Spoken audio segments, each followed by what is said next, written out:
English word सुनकर ही बहुत सारे स्टूडेंट डर जाते हैं। उनके माइंड में आता है, समझ में नहीं आ रहा है कि ये इंग्लिश शब्द क्यों निकल कर आया है इस धरती पर, किस तरीके से इसके आंसर को लिखेंगे।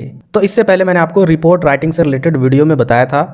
अब रिपोर्ट राइटिंग हो या फिर पैराग्राफ राइटिंग हो या फिर आर्टिकल हो या फिर लेटर हो, सभी को अगर अच्छे तरीके से करना है, आपके एग्जाम में क्वेश्चन आएगा Hindi to English translation. Hindi to English translation बहुत ही अच्छा खासा आता है, नॉर्मल नहीं आता है।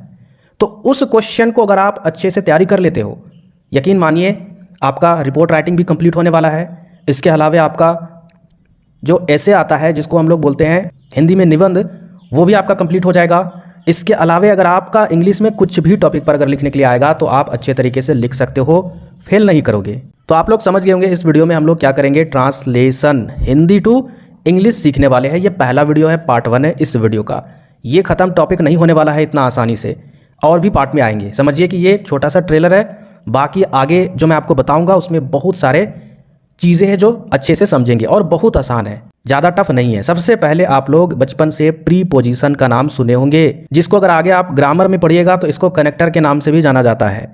प्रीपोजिशन और कनेक्टर का संबंध क्या है, दोनों का मीनिंग एक ही होता है। मैं ज़्यादा ग्रामर में घुसूंगा नहीं, ठीक है। मैं आपको सिंपल वे में समझाऊंगा कि किसी भी वाक्य को कनेक्ट करता है। यानी अगर किसी कहानी हो या फिर कोई भी हिंदी वर्ड लिखा हो तो उसमें अगर दो वाक्य है, एक उपवाक्य होता है, एक प्रधान वाक्य होता है, यानी एक मेन सेंटेंस होता है और दूसरा उसका सहायक सेंटेंस होता है। यानी दोनों को जोड़ने वाले जो वर्ड होते हैं उसको प्रीपोजिशन कहा जाता है या फिर कनेक्टर कहा जाता है। तो कनेक्टर क्या करता है, दोनों वाक्यों को जोड़ता है। और इसको पहले समझ लीजिए और इसको याद रखिए, क्योंकि ये आपके लिए बहुत इंपॉर्टेंट है। इसके बिना समझिए सेंटेंस बनना मुश्किल हो जाएगा। तो सबसे पहला क्या आपका ऑफ है। आप लोग अच्छी तरीके से जानते हो ऑफ का मतलब का होता है, के भी होता है, की भी होता है, के भी होता है, ठीक है। तो का, के, की, को कुछ भी रहे तो ये ऑफ वहाँ पर लगाना है। यहाँ पर लिखा हुआ है संबंध बताने वाले के लिए, यानी ये समझा रहा है आपको। इसका मीनिंग ये नहीं होता, ये फिर समझा रहा है। मैं जो बता रहा हूँ उसी का मीनिंग आप लोग याद रखिएगा। फिर देखिए नेक्स्ट आपका फ्रॉम। फ्रॉम का हिंदी मीनिंग होता है से। इसके बाद होता है ऑफ। ऑफ यहाँ पर देखिए OFF होता है, इसका मतलब होता है से अलग, यानी किसी से अलग करना।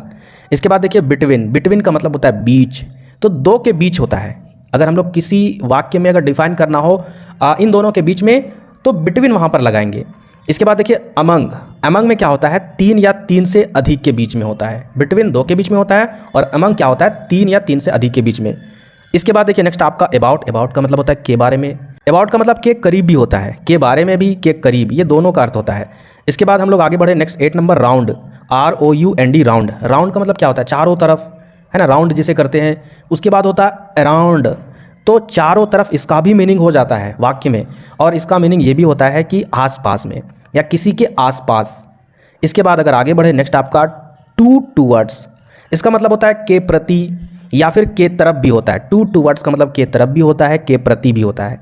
इसके बाद 11 नंबर देखिए टूवर्ड्स। के तरफ जो मैंने आपको भी बताया वही चीज़ यहाँ पर लिखा है की ओर। आगे बढ़िए ऑन। ऑन का मतलब क्या होता है, किसी चीज़ के ऊपर या फिर सीधा आप मीनिंग याद रखिए पर, यानी किसी चीज़ के ऊपर रखा है तो वहाँ पर ऑन लगेगा। यानी या फिर किसी पर अगर वाक्य में लिखा हुआ पर, हिंदी शब्द अगर पर भी लिखा है तो वहाँ पर ऑन लगेगा। उसके बाद आता है आपका एबव और ओवर। तीनों का मीनिंग एक ही होता है, किसी के ऊपर। लेकिन इसका यूज कैसे करते हैं तो देखिए मैंने अभी आपको क्या बताया, टेबल के ऊपर अगर किताब रखी है, अलमारी के ऊपर कोई भी चीज़ रखी है, तो कोई भी चीज़ अगर रखी हुई है तो वो उससे क्या है, कनेक्टेड है। यानी टेबल में टच किया हुआ है, छुआ है किताब। और उसी तरीके से अगर कहीं भी टच किया हुआ चीज़ है और उसे हम क्या कर सकते हैं, राउंड कर सकते हैं, एक जगह से दूसरी जगह ले जा सकते हैं कम ऊंचाई में। टेबल की ऊंचाई कम है और अलमारी की ऊंचाई कम है, जबकि पहाड़ की ऊंचाई ज़्यादा है। तो उसी तरीके से कम ऊंचाई की जगहों पर हम क्या करेंगे, ऑन का यूज़ करेंगे। एबव और ओवर का यूज कहाँ पर करेंगे, इससे ज़्यादा ऊंचाई में। जैसे कि ज़्यादा ऊंचाई कहने का मतलब है सूरज ऊंचाई में है ना, तो वो कहीं ना कहीं किसी पर टच थोड़ी ना है, किसी टेबल में थोड़ी ना है, या फिर किसी पहाड़ में टच थोड़ी ना है, वो तो लटका हुआ है। तो वैसे चीज़ों को डिनोट करने के लिए एबव का यूज होता है। और अगर पहाड़ की ऊंचाई के ऊपर में है, जैसे कि एरोप्लेन जा रहा है, तो उस जगह पर हम लोग ओवर का यूज करेंगे। आप समझिए बस, ज़्यादा आपको डीपली नहीं जाना है। आगे देखिए बाय। बाय का मतलब क्या होता है, के द्वारा। उसके बाद देखिए एट। एट का मतलब किसी जगह से पहले ये चीज़ लगाई जाती है। जैसे आप अपने विलेज से पहले, अपने गाँव से पहले एट लगाते हो ना, तो वही चीज़ है। यानी वहाँ पर गाँव को कनेक्ट कर रहा है, ये कनेक्टर है, प्रीपोजिशन है। उसके बाद होता है थ्रू। थ्रू का मतलब होता है के द्वारा या फिर किसी से होकर गुजरना। जैसे किसी पाइप्स के अंदर से अगर पानी होकर गुजर रही है तो वहाँ पर थ्रू लगाएंगे। और अगर किसी सड़क के थ्रू कोई जा रहा है तो ये बाहर से जा रहा है, सड़क के ऊपर से जा रहा है, ना कि उसके अंदर से जा रहा है, तो बाहर में बाय लगाएंगे, क्योंकि थ्रू का मतलब भी के द्वारा होता है, बाय का भी मतलब होता है के द्वारा। तो दोनों का अलग अलग यूजेस है। आगे देखिए नेक्स्ट आपका टिल का मतलब होता है तक, किसी भी निश्चित समय तक। तक जहाँ भी लगा रहे हैं हिंदी में वहाँ पर टिल लगाना है। फोर का मतलब होता है के लिए, पता है। सिंस के बारे में भी पता है, इसका भी मतलब होता है के लिए। फ्रॉम का मतलब होता है से। तो इस तरीके से आपको कुछ प्रीपोजिशन खुद से भी एक्स्ट्रा और ढूंढकर देखना है, उसको समझना है। ज़्यादा डीपली आपको नहीं पढ़ना है, क्योंकि आप बचपन से पढ़ते आ रहे हो। और इसके अलावा इन भी है, ठीक है। इन का मतलब में होता है, तो ये भी आप याद रखिएगा। अब यहाँ पर मैं आपको कुछ वाक्य पढ़कर बता रहा हूँ, ठीक है। इसी टाइप से आते हैं, थोड़ा सा हिंदी टफ होता है, नहीं तो वाक्य इसी टाइप से ही आते हैं और उसका ट्रांसलेट करने के लिए दिया जाता है। जैसे यहाँ पर लिखा हुआ है, भारत गरीब छात्रों के लिए अध्ययन की एक अच्छी जगह है। गांधी जी इस दुनिया की धरती पर एक महान अवतार थे। किसी भी देश के गांव में किसानों की स्थिति कृषि के क्षेत्र में बहुत अच्छा नहीं है। एक बार वीडियो को रोक कर कोशिश कीजिए इसको इंग्लिश में ट्रांसलेट करने की। आप लोग ट्राई कर चुके होंगे वीडियो को रोक कर, बहुत सारे स्टूडेंट। आपसे नहीं हुआ, बहुत टफ लगा। देखिए कितना आसान है इसको इंग्लिश में ट्रांसलेट करना। आप यकीन नहीं करोगे, बहुत ही सिंपल है। सबसे पहले आपको क्या करना होगा, जहाँ भी अगर ये क्वेश्चन पूछा जाएगा तो आपको डरना नहीं है। एक एक वाक्य को अलग से आपको रफली लिखना है, या फिर कहीं भी क्वेश्चन पेपर में आपको लिख लेना है। जैसे मैं यहाँ पर लिखा हूँ, गांधी जी इस दुनिया की धरती पर एक महान अवतार थे। यहाँ पर ये वाला वाक्य हमने लिख लिया। समझाने के लिए मैं ये वाला वाक्य लिया हूँ, मैं चाहता तो इसको भी लेता। मैं सभी वाक्य को ट्रांसलेट करके बताऊंगा। तो सबसे पहले मैंने क्या लिया, गांधी जी इस दुनिया की धरती पर एक महान अवतार थे। अब यहाँ पर आपको सबसे पहले क्या करना होगा, प्रीपोजिशन चेक करना होगा, कौन कौन से प्रीपोजिशन वर्ड है।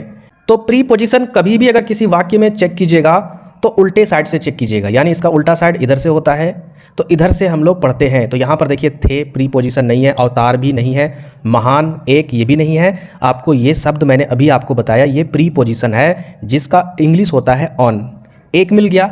फिर हम लोग आगे बढ़ते हैं, धरती भी नहीं है, की प्रीपोजिशन है, की का के मैंने आपको बताया था जिसका इंग्लिश होता है ऑफ। फिर आगे बढ़िएगा, फिर दुनिया, इस यानी इस दुनिया, ये तो एक ही शब्द है। जी गांधी जी, ये भी एक ही शब्द है। यानी अब आपका प्रीपोजिशन नहीं है। दिमाग में आप बैठा लीजिए या फिर आप इसे कॉपी में लिख लीजिए एक बार वीडियो को रोककर, और उसमें क्या कीजिएगा, टिक कर लीजिए इस तरीके से, गोल घेरा लगा लीजिए कि हमको इधर से आपको चेक करना है प्रीपोजिशन। जो भी प्रीपोजिशन मिलेगा, जैसे यहाँ पर मिला ऑन, इसके बाद यहाँ पर मिला ऑफ, इसके बाद नहीं मिला। अब दूसरे नंबर पर आपको क्या चेक करना है, इस वाक्य में सब्जेक्ट चेक करना है। सब्जेक्ट का मतलब क्या होता है, कर्ता, यानी इस वाक्य में काम करने की भूमिका निभा रही है, वही काम कर रहा है। तो सब्जेक्ट कौन है भाई, तो वाक्य को पढ़िए, गांधी जी इस दुनिया की धरती पर एक महान अवतार थे। तो यहाँ पर गांधी जी ही सब्जेक्ट है, क्योंकि इसी की बात हो रही है, यही करता है, यही भूमिका निभा रही है।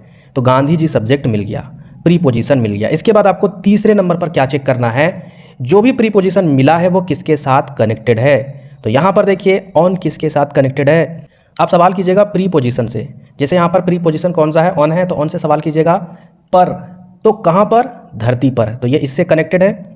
इसके बाद आगे प्रीपोजिशन की, तो किसकी या कौन सी की, तो दुनिया की, तो ये भी इससे कनेक्टेड है। इसके अलावा कोई भी प्रीपोजिशन नहीं है। और भी प्रीपोजिशन होता, प्रीपोजिशन शब्द होते तो हम लोग उससे कनेक्ट करते। तो जो भी प्रीपोजिशन से कनेक्टेड है वो ऑब्जेक्ट में नहीं आएगा, उसको लास्ट में लिखना है। कब लिखना है, लास्ट में लिखना है, आखिरी में लिखना है। इसके बाद आपको क्या करना है, जो भी प्रीपोजिशन से कनेक्टेड नहीं है, कौन नहीं है, ये तो सब्जेक्ट हो गया, और महान अवतार थे ये हो गया ऑब्जेक्ट। यानी ये और ये मिलकर एक मेन वाक्य बन चुका है। और सबसे पहले हम लोग यही दोनों का इंग्लिश ट्रांसलेट करेंगे, फिर उल्टे साइड से क्या करेंगे, सभी प्रीपोजिशन के साथ जो भी शब्द कनेक्टेड है उसका इंग्लिश लिखते जाएंगे। अब देखिए यहाँ पर कितना आसान होगा। देखिए यहाँ पर मैं आपको करके बता रहा हूँ। सबसे पहले हमने क्या देखा, गांधी जी और एक महान अवतार थे, ये मिला था मेन वाक्य के रूप में। बाकी तो सब तो प्रीपोजिशन से कनेक्टेड थे। तो हमने यहाँ पर लिखा Gandhi ji was a great इनकैर्नेशन, इसका मतलब होता है महान व्यक्ति थे। गांधी जी, वाज हमने क्यों लगाया, क्योंकि गांधी जी एक महान अवतार थे है यहाँ पर। तो इस तरीके से आपको ये वाले वाक्य का इंग्लिश आसानी से लिख लोगे। इसके बाद आपको क्या करना है, रुक जाना है। रुकने के बाद फिर मैंने आपको क्या बताया था, उल्टे साइड से जो भी प्रीपोजिशन है उसको लिखना है और उसके साथ कनेक्टेड शब्द को लिखना है। तो सबसे पहले ऑन था, हमने यहाँ पर ऑन लिखा। फिर धरती था, हमने लिखा द लैंड। उसके बाद फिर की था तो हमने लिखा ऑफ। उसके बाद फिर इस दुनिया यानी दिस वर्ल्ड लिख दिया। अब कुछ नहीं बचा, यही इसका इंग्लिश वर्ड मीनिंग हो चुका है, ट्रांसलेट हो चुका है पूरे तरीके से। कुछ हद तक अगर आपको समझ में आया होगा तो वीडियो को लाइक कीजिएगा, नहीं समझ में आया है नेक्स्ट वाक्य में हम लोग अच्छे तरीके से समझेंगे नेक्स्ट सेंटेंस में। आगे अगर हम लोग यहाँ पर बढ़ते हैं तो देखिए यहाँ पर आप लोग भी प्रैक्टिस कीजिएगा घर में कॉपी में। इस वाक्य में सबसे पहले हमने क्या बताया था, उल्टे साइड से प्रीपोजिशन को खोजना है। तो यहाँ पर देखिए है, जगह ये तो नहीं है, अच्छी भी नहीं है, एक भी नहीं है, की मिल गया, ये इसका इंग्लिश ऑफ हो गया। अध्ययन, ये ऑफ से कनेक्टेड है, हमने सवाल किया किसकी, तो अध्ययन की। उसके बाद हम लोग यहाँ पर देखेंगे के लिए, तो किसके लिए, गरीब छात्रों के लिए। अब यहाँ पर सारा प्रीपोजिशन मिल गया और उसके साथ जो भी शब्द कनेक्टेड है। अब यहाँ पर हम लोग आगे बढ़ेंगे तो जो भी बचा हुआ शब्द है, जो भी बचा हुआ वर्ड है वो भारत है और क्या है आपका, एक अच्छी जगह है। तो हम लोग इसको मेन वाक्य में लेकर लिखेंगे। तो चलिए ट्रांसलेट करते हैं। तो सबसे पहले क्या लिखेंगे, भारत यानी इंडिया क्या है, एक अच्छी जगह है, इंडिया इज़ गुड प्लेस। अब हम लोग उल्टे साइड से क्या करेंगे, जो भी प्रीपोजिशन वर्ड है उसको लिखेंगे और उसके साथ कनेक्टेड शब्द को लिखेंगे। तो यहाँ पर क्या है, की, तो यहाँ पर लिखेंगे ऑफ, उसके साथ कनेक्टेड अध्ययन यानी एजुकेशन, या फिर आप चाहो तो स्टडी भी लिख सकते हो, यानी ऑफ एजुकेशन या फिर स्टडी, दोनों में से कोई एक लिख सकते हो। उसके बाद आगे बढ़े तो यहाँ पर है क्या, के लिए यानी फॉर, तो यहाँ पर लिखेंगे फॉर। फिर क्या है, गरीब छात्रों के लिए, तो फॉर द पुअर स्टूडेंट्स। खत्म हो चुका है। कितना सिंपल है, आप सोच भी नहीं सकते हो। आगे बढ़ते हैं नेक्स्ट वाक्य में। ये तीसरा वाक्य में तो भाई पूरे तरीके से आप सीख जाओगे, इसकी मैं पूरी गारंटी देता हूँ। इसके बाद नेक्स्ट वीडियो में हम लोग इससे भी टफ वाक्य लाएंगे और अच्छे तरीके से कंप्लीट करेंगे, सीखेंगे, प्रैक्टिस करेंगे। चलिए यहाँ पर इसको देख लेते हैं। सबसे पहले एक बार इसको आप वीडियो को रोक कर रिविज़न कीजिए, उसके बाद आप मैच कीजिएगा। देखिए यहाँ पर क्या है, नहीं है, तो ये कोई भी प्रीपोजिशन वर्ड नहीं है। बहुत अच्छा, ये भी नहीं है। में बिल्कुल है, इसका इंग्लिश होता है इन। तो ये किसके साथ कनेक्टेड है, तो यहाँ पर क्या लिखा हुआ है, क्षेत्र में, यानी यहाँ पर ये जो शब्द है क्षेत्र, ये इसके साथ प्रीपोजिशन के साथ कनेक्टेड है। इसके बाद आगे बढ़े तो के भी प्रीपोजिशन है यानी ऑफ, ठीक है। ये किसके साथ है, कृषि के साथ है, कृषि के साथ ये कनेक्टेड है। इसके बाद आगे बढ़े तो स्थिति, कोई भी प्रीपोजिशन शब्द नहीं है। उसके बाद की है, ये भी हो जाएगा ऑफ, तो ये किसके साथ कनेक्टेड है, किसानों के साथ कनेक्टेड है। फिर यहाँ पर आगे बढ़े तो में है, तो यहाँ पर इसका इंग्लिश होता है इन। ये किसके साथ है, तो यहाँ पर गांव के साथ है, गांवों में। इसके बाद आगे देखिए के, ये भी क्या है आपका, प्रीपोजिशन है, जिसको इंग्लिश में बोलते हैं ऑफ। तो ये किसके साथ कनेक्टेड है, देश के साथ कनेक्टेड है, ठीक है, यानी किसी भी देश के साथ कनेक्टेड है। तो इस तरीके से हमने प्रीपोजिशन ढूंढा उल्टे साइड से और उसके साथ जो भी वर्ड कनेक्टेड थे उसको हमने देख लिया, खोज लिया। अब हम लोग क्या करेंगे, जो भी एक्स्ट्रा वर्ड बचे हुए हैं उस वर्ड को देखेंगे कि कौन सा बचा हुआ है। तो यहाँ पर देखिए सारे वर्ड कनेक्टेड है। ये वर्ड बचा हुआ है स्थिति, स्थिति किसी के साथ कनेक्टेड नहीं है क्योंकि यहाँ पर के साथ कृषि है और इधर की के साथ किसान है, तो स्थिति बच गया और यहाँ पर ये बच गया, बहुत अच्छा नहीं है। तो इन दोनों को मिलाकर सबसे पहले मेन सेंटेंस को कंप्लीट करेंगे। तो यहाँ पर सबसे पहले लिखेंगे द सिचुएशन यानी स्थिति, उसके बाद बहुत अच्छा नहीं है, is not very good. The situation is not very good यानी स्थिति बहुत अच्छा नहीं है। अब उल्टे साइड से जितना भी प्रीपोजिशन है और उसके साथ वर्ड कनेक्टेड है उसको लिखते जाएंगे। यानी सबसे पहले में है, इन लिखेंगे, क्षेत्र है, फील्ड लिखेंगे, फिर के है, ऑफ लिखेंगे, फिर कृषि है तो एग्रीकल्चर लिखेंगे, फिर उसके बाद ये स्थिति हमने लिख दिया, गड़बड़ाइएगा मत, स्थिति लिख दिया है। तो बचा क्या, ये की, तो यहाँ पर ऑफ लिखेंगे। फिर किसान है तो हम लोग यहाँ पर फार्मर्स लिखेंगे, यहाँ पर प्लूरल वर्ड में लिखेंगे। क्यों, क्योंकि ये किसानों की बात हो रही है, एक किसान की नहीं है, तो इसीलिए हम लोग यहाँ पर फार्मर्स लिखे। उसके बाद में है तो यहाँ पर इन लिख दिए। उसके बाद फिर गाँव है, एक गाँव नहीं बहुत सारे गाँव, तो विलेजेस। उसके बाद के है तो यहाँ पर ऑफ। उसके बाद किसी भी देश, तो एनी कंट्रीज। तो कितना आसान है आप लोग देख सकते हो। हालांकि यहाँ पर थोड़े हद तक ये एवरेज वाक्य है, इससे टफ आपके एग्जाम में पूछे जाएंगे। वो जब कंप्लीट करेंगे तो ऑटोमेटिक सारा कुछ आपको दिमाग में आ जाएगा।